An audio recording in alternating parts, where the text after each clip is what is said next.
Where have you been? Preparing the good news. What have you found? The shoe prints from the crime scene. They came back with a match. They match a pair of steel blue work boots. Great. So we know he's a blue-collar worker. Half the people in Sydney are freaking labourers. Hear me out? Before you cut me down.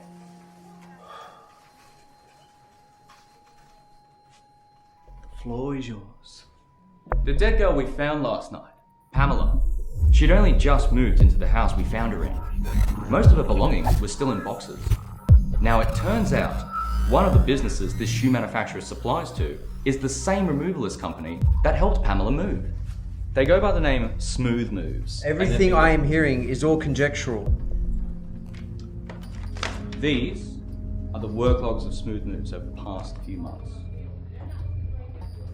How did you get these without a warrant? I borrowed a key from an employee who wasn't using it at the time. Sounds like something I do.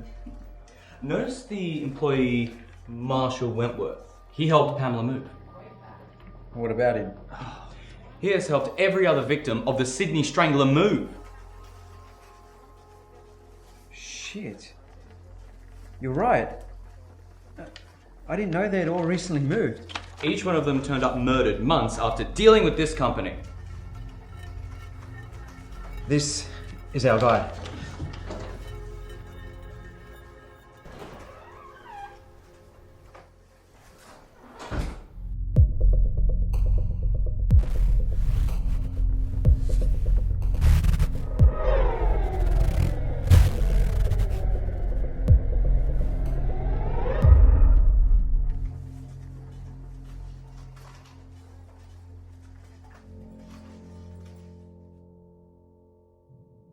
This is quite an unfortunate turn of events.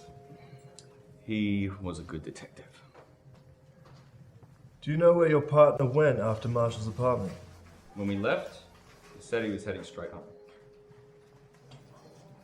What do we know about Marshall? Any priors? None. His boss said he's a good worker. He did not have a higher education. That's correct. He left school at the age of 15. Yes. He worked as a removalist. What's your point?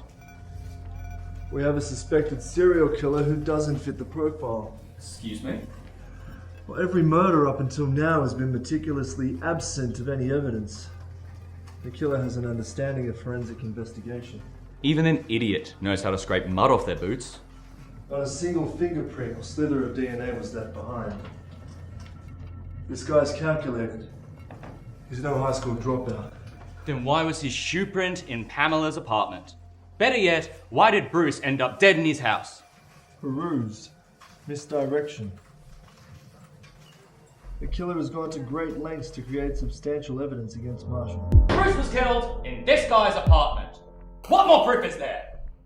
Look, I know you just lost your partner. But if you can't keep level-headed, I'm going to have to take you off this case. I'm sorry. He was my first partner. Think. Look at what's been happening.